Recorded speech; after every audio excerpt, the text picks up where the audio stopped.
Another sweet man like me. I need to get up.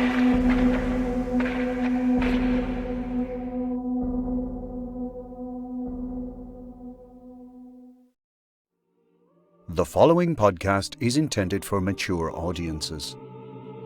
Listener discretion is advised.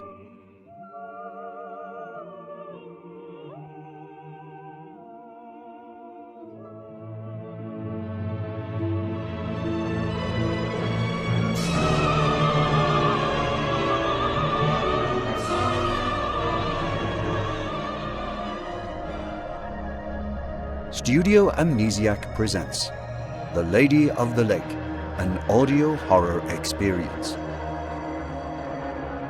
Written and directed by Parker E. Ryan. Starring Jared Todd Littlejohn. Episode 3. Legion.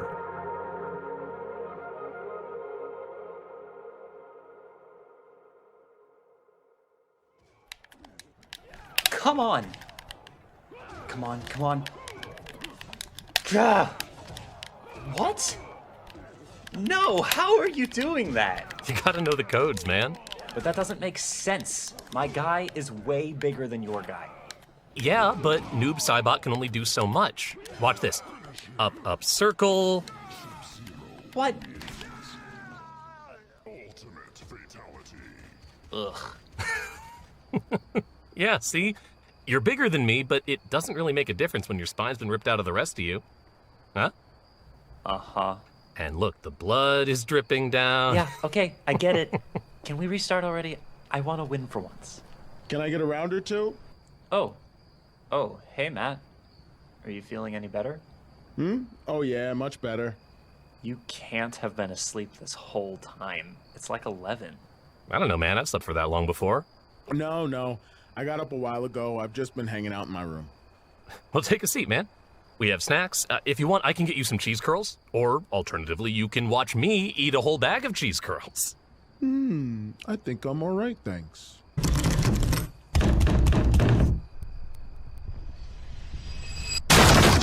Jesus! Monty, what the hell happened? What's wrong with Angie? She almost drowned. What? She fell into the lake. I saved her and got the water out of her lungs, but she's still unconscious. Come on, let's get her to bed. I'll get her a warm washcloth or something. Is she gonna be all right? I don't know. I don't think I think so. I'm not a doctor. Coming through. I was a nursing student for a few years, so let me see her. Monty, tell us exactly what happened. I don't really know. We were out on a boat in the lake. I don't know how to describe it, but it was glowing. She'll be okay. She's breathing steadily, so there's likely no water left in her lungs. I think she's experiencing a hypothermia-induced sleep. We need to keep her warm until she wakes up. All right. It's gonna be okay. Come on, let's look for spare blankets.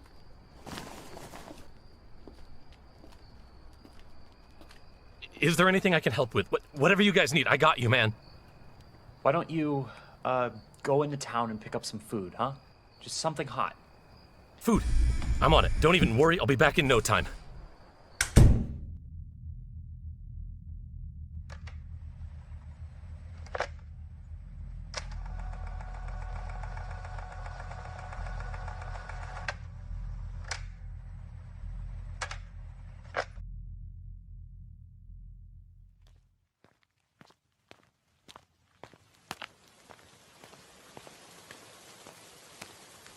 Ed stepped outside into the muggy, misty chill, leaving the rest of us to help Angie. Isaiah and I rushed to get her warm blankets. Monty stayed with her, clutching her hand in her own. Looking back on it now, I think she was providing her own kind of warmth, one that did more for Angie than a blanket ever could.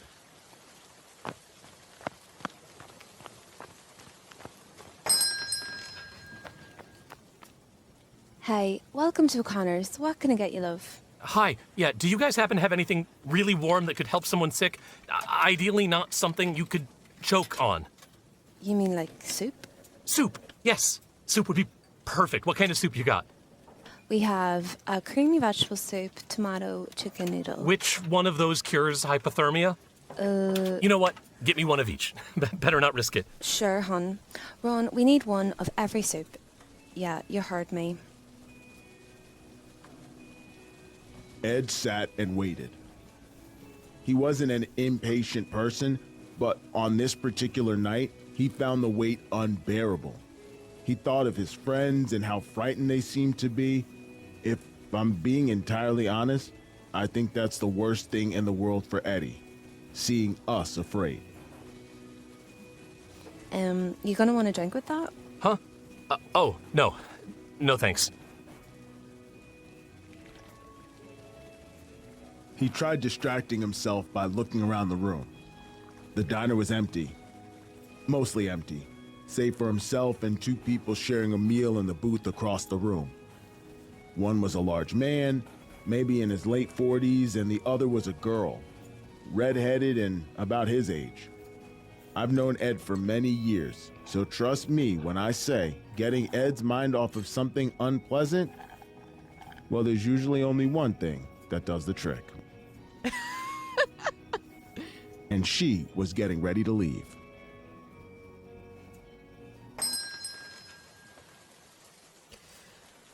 Shit! It's really pouring, isn't it? I'll make a break for it. You stay under the awning. I'll bring the car around to you.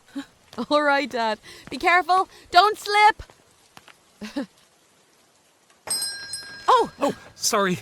Sorry. No, it's fine. Well, I was blocking the it's- door. I'm sorry. I mean, it's, You're all good. I'm all good? You're all good. Okay, good. Great. Oh, wow, it's really raining hard, huh? Yeah. You're carrying a lot. Want me to help you carry those to your car? Oh, no, I mean, that's like super nice, thank you, but I don't have a car. I walked here. Oh, phew, that's rough. And you didn't bring an umbrella either? Didn't cross my mind. Sorry to hear that. Oh, don't be. This kind of thing happens all the time. I'm a big dummy. You probably could have gotten bags for those, you know? Yeah, I know, but it's soup, so... Got it. I'm Riley, by the way. I'm Ed. I'd shake your hand, but, you know... The soup. Yeah, the soup. Not to be rude, but you don't seem like you're from here. Oh, no, I'm not. My friends and I are on vacation. Vacation? To Ireland? What's wrong with that? Nothing, I guess. Just kind of a weird move. I'd think you'd go somewhere like, I don't know, somewhere with better weather, for starts. Somewhere warm, at least. Yeah. Speaking of which, I should probably get going before the soup gets cold. Right, yeah. Well, you have a safe trip. Hey, just, like, hypothetically, if I was gonna ask you to get dinner with me tomorrow, would you be free around that time? Yeah. I'm free all day, actually. Meet me back here? Noonish? Noonish. Works for me. See you then, dummy.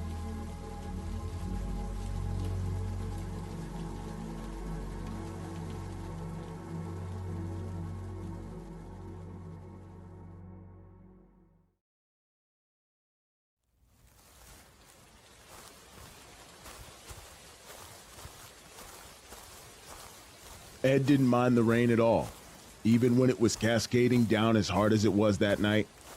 The only thing that bothered him about that dark, rainy night was the fact that it had become hard to see.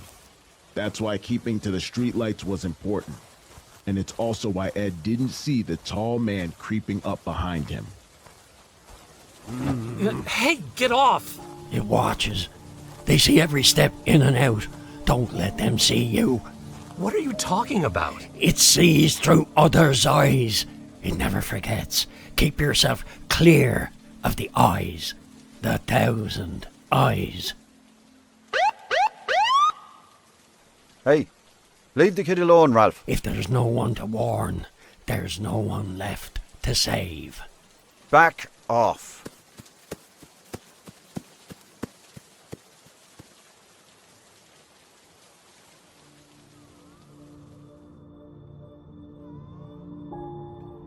There are some things you can never see. Not until it's too late. The next day came slowly. Almost none of us were able to sleep. When the sun finally rose on the little town, most of us were already up.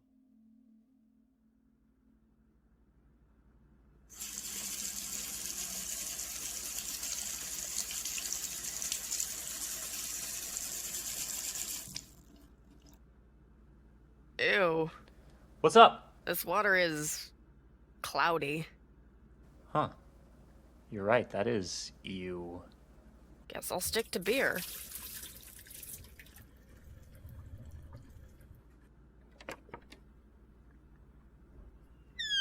Hey, you feeling any better?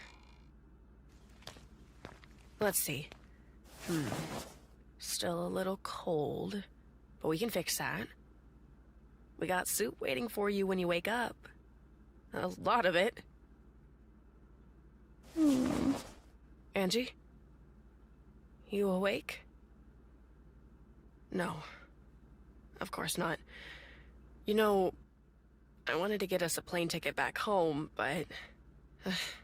no signal. Weird how that works, isn't it? Just my luck. Is she... What was that? Did you say something? She... Briaga... Milia... Angie? You're not making sense. Na... Munin... Is everything okay in here? Briaga... She's speaking. That's great. Listen. Say... Celia... I was looking for you guys. What's Madre... In... Favia... What the hell is going on? I don't know. Sia... Angie, snap out of it. What's she saying? It sounds like another language. Does Angie speak any other language? Not whatever that is. Waynen... Angie, say something. Speak English. Leon... Sleeps eternal... What did she say? Matt? What the hell did you just say? Matt? The great impressive monument awaits. Awaits you. Awaits them all. The stone woman in the grave below shall welcome you. Its words filled my mind fast. I didn't know what to say, what to think. This could not have been happening. Na... Come on, man. Munin... Let's give them some space. Briag... Fadith... Say... Isaiah walked me out of the room. As I stepped through the door, I watched Angie fall back as if whatever had overtaken her in that moment had retreated, and she was left with only lethargy. As her words ceased, she slowly faded back into sleep. I remembered my dream, though it feels less like one every second, of the enormous stone woman miles underneath the surface of the water.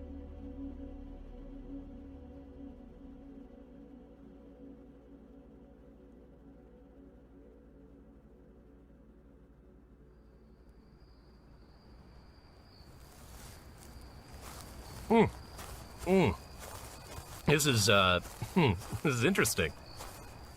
Do you hate it? No, it's just, I've never had anything like it before. What kind of stew did you say this was? Lamb. Family recipe.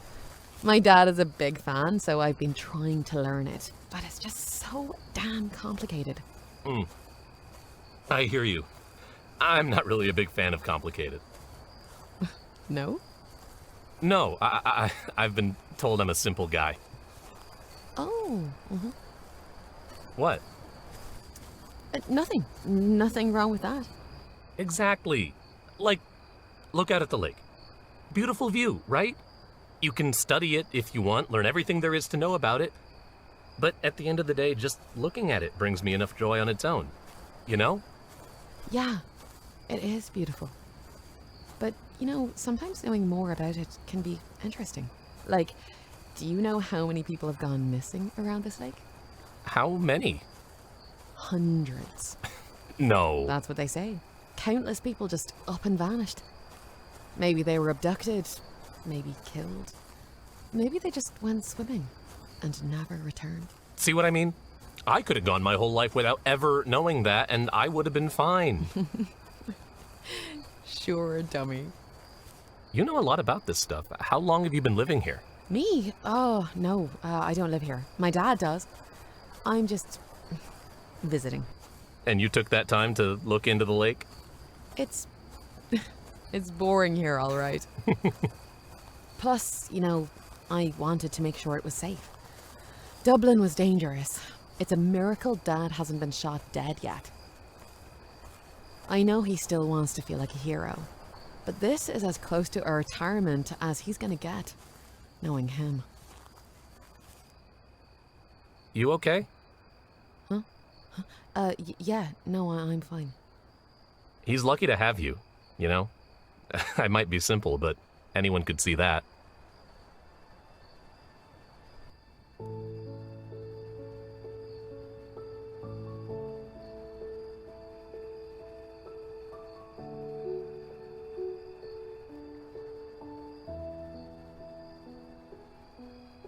Dublin was dangerous, and Riley knew it perfectly well, but that's a story for another day. If there's one thing Ed knew that none of us did, it was how to enjoy the simple things in life. A long walk by the lake with a pretty girl, a long talk with someone whose voice you love hearing, a kiss by the water. Ed also knew that nothing lasts forever, that all good things must come to an end. Eventually, Riley had to leave and Ed was left there all alone. If this had been the end of that night's events, you could call it a perfect one. And for Ed, it was. But that night was far from over.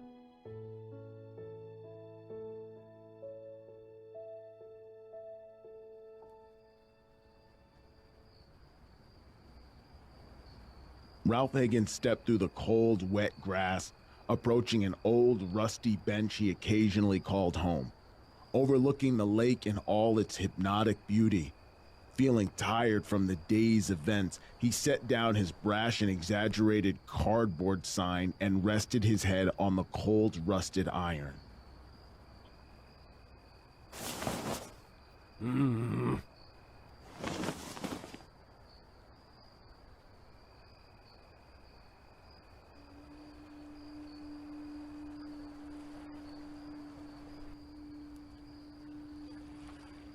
What on earth?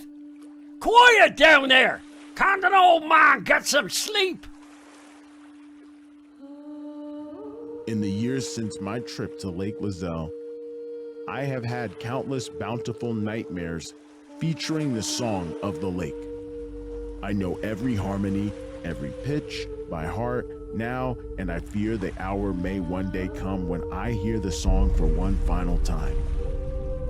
For Ralph, no such hope awaited him. This would be the first and only time he would hear it. Who's doing that? Where are you?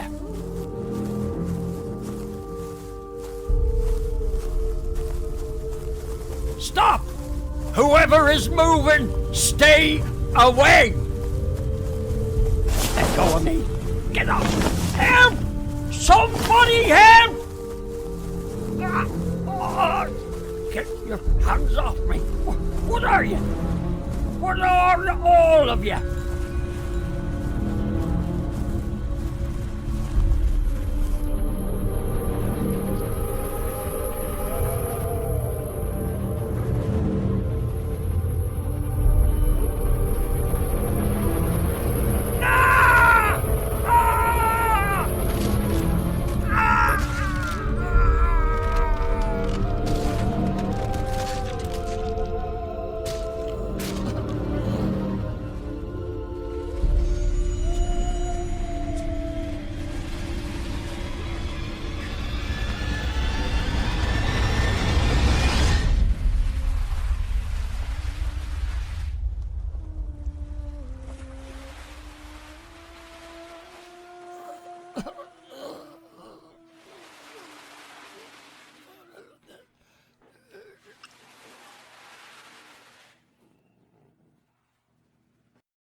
The Lady of the Lake is an original audio horror podcast produced by Studio Amnesiac Entertainment.